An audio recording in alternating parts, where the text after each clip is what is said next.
반갑습니다. 김효일입니다. 오늘도 어김없이 찾아왔습니다. 오늘은 우버의 2021년 2분기 실적 리뷰를 한번 해보도록 하겠습니다. 2분기 성적은 어땠냐? 보시면은 쭉 상승을 계속해요. 뭡니까? 매출이죠. 총 매출이 계속 증가를 하고 있어요. 우리가 1분기에 무슨 일이 있었습니까? 바로 UK, 영국 대법원 판결이 있었죠. 그것 때문에 이제 600밀리언, 거의 뭐 6천억 원 가까이를 땡겼었는데 2분기에는 아주 좋은 실적을 냈다. 그럼 우리 구체적으로 한번 봅시다. 모빌리티 뭡니까? 바로 택시죠. 택시는 그로스 부킹, 이제 거래액이죠. 거래액이 작년 4분기와 올해 1분기에 거의 뭐 주춤주춤 하다가 코로나가 조금씩 이제 풀리고 사람들이 밖에 나가니까 상승을 합니다. 이걸 보면 어떻게 됩니까? 아, 사람들이 코로나가 없어지면 다시 우버를 쓰는구나. 그런 생각이 들겠죠. 왜? 사람들이 좀 고민했던 게 뭡니까? 아, 이제 자가용만 쓰고 우버는 안 타는 거 아닌가? 아, 그런 걱정은 할 필요가 없다. 레비뉴, 매출을 보면 매출도 마찬가지로 상승하고,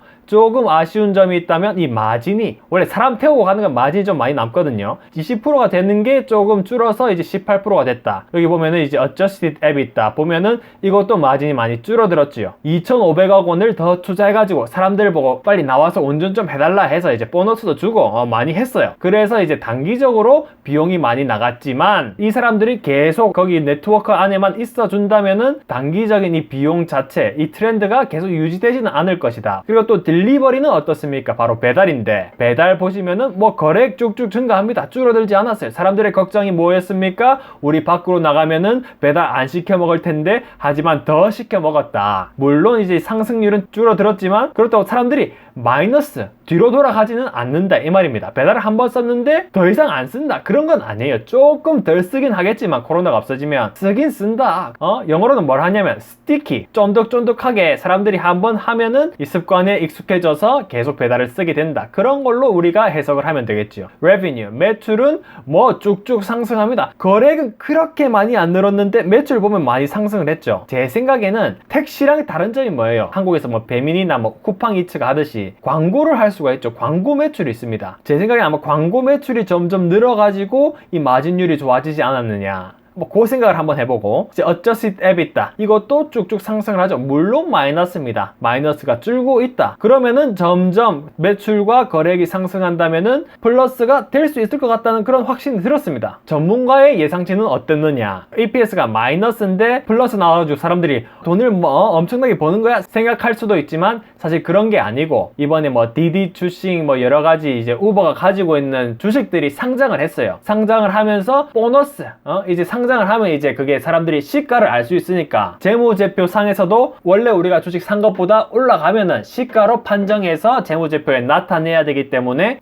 우버가 돈을 많이 벌어서 이제 플러스가 된 건 아니고 상장돼서 이제 이런 효과가 났다. 여기서 보시면 매출은 뭐 보시면은 3.74가 이제 대부분이 생각하는 평균적인 값이었는데 3.93 빌리언, 전문가들이 예상했을 때 거의 뭐 꼭대기 쪽에 있죠. 꼭대기. 그러니까 뭐 불평을 할 수가 없는 숫자예요. 아주 잘했다. 그럼 우리가 이제 프리뷰 때 알아봤던 이제 6가지가 있는데 결과에는 어떻게 미쳤을까 분석을 해보도록 하겠습니다. 첫째, 우버이츠 계속 배달 시장이 커지는가? 배달 시장 자체는 크게 커지진 않았습니다. 왜냐? 거래량이 크게 늘지 않았기 때문에. 좋았던 점은 아까 말했듯이 마진이 많이 회복되었다. 이 말인즉슨 여기 보시면 거래량이 조금밖에 증가를 안 했는데 마진이 이렇게 많이 늘어났다는 것은 뭔가 새로운 게 있었다 이거죠. 그게 뭐냐? 제가 생각했을 때 마케팅 비용 감소 아니면 광고 수입 증가해서 이 매출 마진이 증가하지 않았느냐. 어닝스콜에서 말한 걸 보면은 옛날에는 생각도 못했지만 음식 배달에는 광고 시장이 있는데 올해는 거의 한 1,000억 정도를 생각을 했는데 내년에는 거의 뭐 3배 이 광고 시장도 커질 수가 있을 것이다. 여러분도 생각해보시면 광고는 배달하는 사람이 없어도 돼요. 우버에서 비용이 제일 큰 게 뭐예요? 바로 인건비 아닙니까? 광고는 인건비가 필요가 없다. 이거는 이제 매출이 나오면 그대로 뭐 대부분이 수익으로 연결될 수가 있는 거죠. 그래서 이런 광고 매출의 상승이 우버이츠의 마진 회복에 도움이 됐다. 그럼 두 번째, 우버 택시 드라이버 부족 상황이 우버에 미치는 영향, 마진이 악화가 됐어요. 우버 CEO가 말했다시피 우버 드라이버에게 인센티브, 프로모션, 뭐 보너스를 많이 줬기 때문에 마진이 조금 악화가 됐다. 하지만 하지만 매출 상승은 나쁘지가 않아요. 거의 뭐 2조 가까이가 올랐으니까 2 빌리언 정도가 올랐으니까 뭐 크게 나쁘진 않다. 그러면은 미래는 어떤가? 미래는 보면은 실적 발표에서 이제 우버 CEO가 무슨 말을 했냐? 7월에 새로운 드라이버가 30% 증가를 했답니다. 30% 증가했다는 게 작년 7월 달의 숫자가 아니라 6월 달의 숫자. 그러니까 한 달 만에 30%가 증가를 했다는 거예요. 이게 너무 빨리 증가하니까 우리가 pullback, investment taper, 테이퍼링 들어보셨죠? 점점 주던 걸 뺏는 겁니다. 인센티브를 주다가 사람들이 너무 많이 들어오니까 야, 우리 그 인센티브 더 이상 안 줘, 보너스 안 줘도 되겠다 해서 멈췄지만 그래도 30%가 증가했다는 걸 보면은 3분기, 4분기에는 뭐 아주 자신감이 있다고 우버 CEO가 얘기를 했습니다. 마진은 2분기에는 조금 안 좋았지만 미래 상황을 봤을 때는 상당히 긍정적이라고 봅니다. 그리고 세 번째, 우버 프레이트.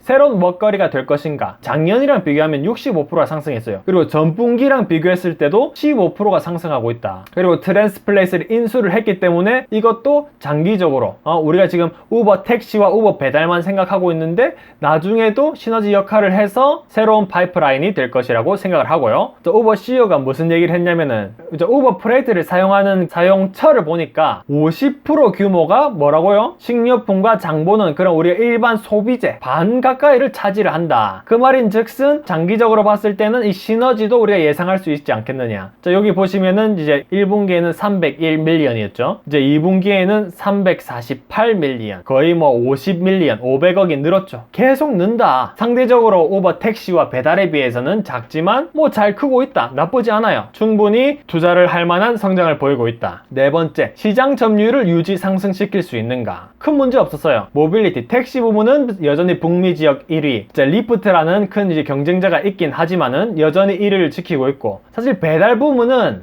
다른 라이벌에 비해서 우버이츠가 이제 생긴 지가 6년 7년밖에 안 됐는데 거의 뭐 1, 2위를 다투고 있다고 하니까 뭐 이거는 뭐 더 이상 뭐라 할 수가 없는 거지. 미국과 영국에는 2위인데 미국에는 뭐겠습니까? 미국에는 바로 도어대시라는 게 있죠. 도어대시가 아마 1위인 것 같고 영국은 아마 딜리버루. 그래도 예전에는 배달은 뭐 생각도 못 했는데 이제는 1, 2위를 차지하고 있으니까 뭐 우버 딜리버리의 큰 성장은 아주 나쁘지가 않았다. 리프트가 2분기에 765, 우버는 얼마입니까? 거의 뭐 2배 차이가 나죠. 그리고 또 재미있는 사실이 뭐였냐? 우버 패스. 여러분들 우버 패스 압니까? 한국으로 치면 뭐 로켓 배송, 미국으로 치면 뭐 아마존 프라임, 그런 멤버십이 있는데 이 멤버십 쓰는 사람들이 배달의 30%, 미국에서는 30%, 전 세계는 25%를 차지하고 있다입니다. 그러니까 우버 패스를 쓰는 사람들은 우버 패스가 없는 사람보다 훨씬 많은 비중을 차지하고 있다 이 말이죠. 한번 멤버십을 들어오면은 배달을 엄청나게 시켜 먹는다 그 말입니다. 이제 구체적인 수치는 아마 이제 연말이 돼야 알겠지만 이 우버 패스를 보면은 이게 얼마나 우버 네트워크에 중성심이 있는가 그걸 또 알 수 있겠죠.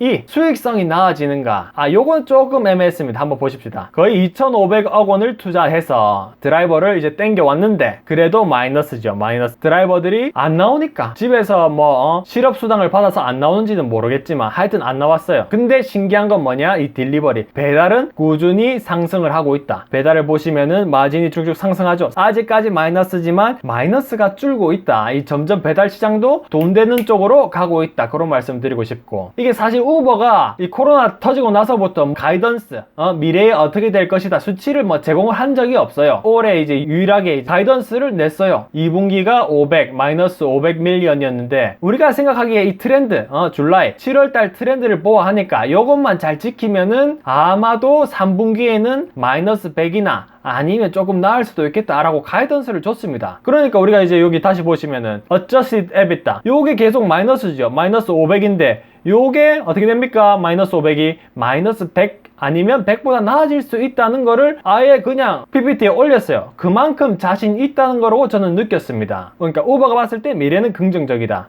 그리고 또 뭐라고 했습니까? We believe. 이제 break even이 뭡니까? 손익분기점 아닙니까? 손익분기점이 어떻게 된다? Quarter 4. 4분기에는 손익분기점을 넘을까라고 생각을 하고 있다. 그런 것도 PPT에 올렸어요. 뭐 자신이 있다 이거죠. 오케이. 그럼 우리 한번 지켜봐야 되겠지만 저처럼 이제 우버 CEO를 믿는다. 그러면은 믿으니까 뭐 긍정적으로 바라볼 수 있는 거겠죠. 마지막으로 어떻게 됩니까? 코로나를 어떻게 대응하는가? 저는 이게 아주 좋았어요. 코로나 물어봤어. 뭐랍니까? No problem. 어떠한 시나리오도 대응 가능. 어떠한 시나리오가 뭡니까? 우리가 지금 제일 크게 생각하는 게 바로 델타 베리언트, 델타 이 바이러스가 다시 창궐 하게 되면은 우버가 다시 꼬라박는 거 아닌가 라고 생각하지만 no problem입니다. 왜? 나는 다양한 포트폴리오. 지금은 약간 어떻게 보면 해지라고 볼 수 있는 거죠. 택시가 잘 안 되면 배달이 잘 되고, 배달이 잘 안 되면 택시가 잘 되고, 뭐 이런 상황인데 나중에는 공격, 나중에 시너지가 난다는 말을 하고 있는데 무슨 말이냐? 우버 택시를 타는 사람들이 있을 거 아니에요. 근데 그 사람들 중에